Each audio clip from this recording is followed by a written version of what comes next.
पिछले कुछ दिनों से लगातार देश भर में सुर्खियां बटोर रहा उत्तराखंड के हरिद्वार जिले की खानपुर विधानसभा का गोलीकांड है कि थमने का नाम नहीं ले रहा है। और धीरे धीरे जो ये विवाद है बढ़ता ही दिखाई दे रहा है। और जो ताज़ा खबर ये आ रही है कि दो पूर्व विधायक और वर्तमान विधायक की जो निजी रंजिश का और जो वर्चस्व का ये जो लड़ाई है वो धीरे धीरे एक सामाजिक रूप लेती नज़र आ रही है, एक धार्मिक और एक जातिवाद लेती नज़र आ रही है। जो ताज़ा अपडेट ये है कि जो गुज्जर समाज है उसके द्वारा कल लक्सर में जो है एक महापंचायत का आयोजन किया गया। और जो ये महापंचायत है वो कुंवर प्रणव सिंह चैंपियन के पक्ष में रखी गई है। और उसके बाद जैसे ही इस बात की खबर फैली और प्रणव सिंह चैंपियन की वॉल पर इसकी पोस्ट नज़र आई, उसके तुरंत बाद जो वर्तमान विधायक उमेश कुमार हैं उनकी वॉल पर भी एक पोस्ट नज़र आई, जिन्होंने कि 31 जनवरी को एक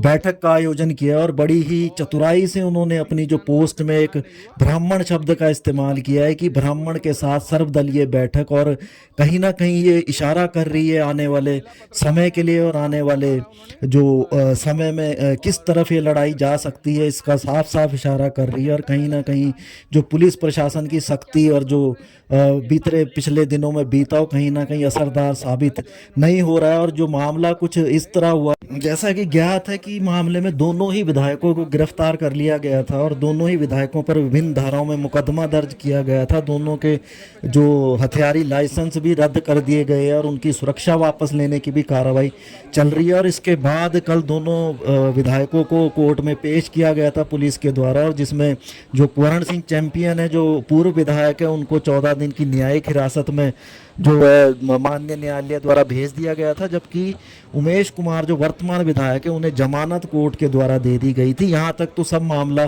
ठीक था, लेकिन कल शाम को अचानक एक वीडियो सोशल मीडिया पर जो क्या चलने लगा, जिसमें कि जो प्रणव सिंह चैंपियन का लंडोरा वाला महल है वहाँ पर गुज्जर समाज के द्वारा एक मीटिंग की जा रही थी, जिसमें कि जो काफ़ी चेतावनी उमेश कुमार को दी जा रही थी, प्रशासन को भी दी जा रही थी और काफ़ी कुछ उसमें घट रहा था। पहले ये देखिए कि जो मीटिंग की गई उसमें क्या कुछ गुज्जर समाज के नेताओं द्वारा कहा गया। वीडियो आपकी स्क्रीन पर ये। इस बात को लेकर बड़ा मुझे आश्चर्य होता है कि अगर ये घटना सहारनपुर में हो जाती, मैं कसम खा के कह रहा उमेश कुमार जिंदा वापस नहीं जाता। ये घटना लंडोरे में हुई थी इसलिए वापस चला गया। अगर सहारनपुर में घटना होती तो चाहे कुछ भी हो जाता इसकी लाश वापस जाती। घर पे आकर धमकाने का मतलब क्या? हमारा स्वाभिमान जिंदा है, किसी की मां में दम नहीं है जो घर पे आकर धमका दे। लेकिन अब जो माहौल बन गया है आप लोगों ने सबने बना दिया है। अब इस लड़ाई को लड़ने का काम हम करेंगे। और हमने ये कल भी कहा था कि प्रणव सिंह की गैर मौजूदगी में हम सब लोगों की जिम्मेदारी है, क्योंकि ये लंडोरा रंग महल हमारे स्वाभिमान का प्रतीक है, इसकी रक्षा करना हम सब लोगों की जिम्मेदारी है। जब हमने देखा कि ये मेंढक ये कह रहा है वीडियो में कि अगर 10 मिनट में प्रणव सिंह को गिरफ्तार नहीं किया तो मैं इसकी लंडोरा महल में आग लगा दूंगा, इसकी मां ने इतना दूध नहीं पियाया जो यहाँ आकर भी दिखा दे। हम आगे हैं। ये लंडोरा पहले सहारनपुर में ही था, ये लक्सर क्षेत्र पूरा सहारनपुर में था, ये सहारनपुर की रियासत है और इसकी जिम्मेदारी जितनी आपकी है उतनी हमारी भी है। रानी बाजार आज भी सहारनपुर में मौजूद है, आज भी यहाँ से शॉपिंग करने के लिए वहां जाती थी। तो ये तो हमारे लिए गर्व की बात है, हमारी एक रियासत है, ये हमारे स्वाभिमान का प्रतीक है।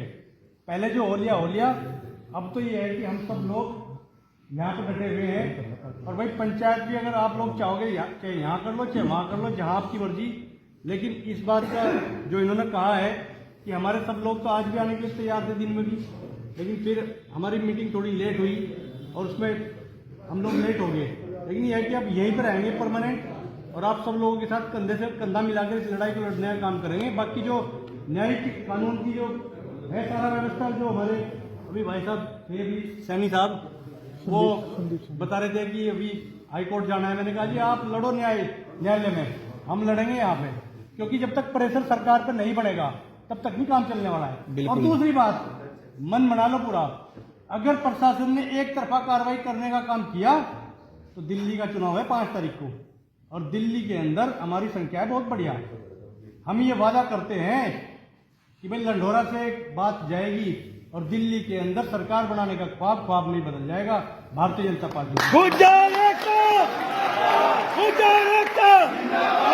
लेकिन ये बात यहीं से जाएगी लंडोरा से। अगर प्रशासन और शासन, भाई मैं तो अभी भी मैं उलझ गया वहां पे। मैंने कहा भाई तुम्हारा कप्तान साला क्या आदमी है कप्तान?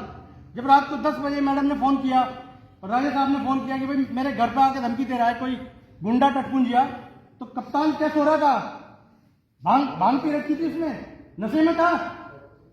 रात को 10 बजे से लगा के अगले दिन 3 बजे तक क्या कार्रवाई की, इसकी बात मुख्यमंत्री के सामने इससे कप्तान से होनी चाहिए। भाई तू क्या कर रहा था?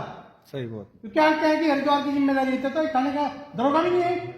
मैंने तो अभी तो इंचार्ज को बोला, मैंने कहा तुम्हारी कानून व्यवस्था तो खुद, अगर क्या था भाई दोनों घरों के बाहर में 2-2 गाड़ियां पुलिस की छोड़ देता, यही तो होना था भाई। दोनों को शांत कर देता कि भाई आगे ना मामला बढ़ाओ, बस जो हो गया हो गया। लेकिन उसने शांत करने की कोशिश नहीं की। वो चाहता था कि ये मामला हो, वो नीचा दिखाना चाहता था। वो न केवल प्रणव सिंह चैंपियन को बल्कि पूरे समाज को नीचा दिखाना चाहता था। ये तो हमारी आपस की लड़ाई थी। लोग विधानसभा और इसके बाद जो गुर्जर समाज की तरफ से कल यानी 29 तारीख को महालक्सर में महापंचायत का आह्वान, और उसके तुरंत बाद 31 तारीख को उमेश कुमार द्वारा एक बैठक का आयोजन जिसमें ब्राह्मण शब्द का उन्होंने इस्तेमाल किया है। और क्या ये दर्शाता है, क्या ये जो वर्चस्व की निजी लड़ाई कहीं ना कहीं एक जातिवाद की तरफ बढ़ती है, दो जातियों की लड़ाई बनती नज़र आ रही है। और जब पूरे उत्तराखंड को इसकी भनक है तो क्या पुलिस को इसकी भनक नहीं होगी? अब ये दिलचस्प होगा ये देखना कि पुलिस किस तरीके से इस मामले को हैंडल करती है। क्या ये दोनों बैठ के ये महापंचायत और ये बैठक होगी? अगर होगी तो क्या इसके परिणाम हो सकते हैं? क्या फिर पुलिस देख रही मुख दर्शक बढ़ते देखती रहेगी और इंतज़ार करेगी कि दंगे हों, फसाद हों या गोलियां चलें, उसके बाद कोई कार्रवाई हो, या समय रहते इस चीज़ को रोका जाता है? ये देखना बड़ा दिलचस्प होगा। मैं प्रदीप भारतीय, जय हिंद, जय भारत, जय उत्तराखंड।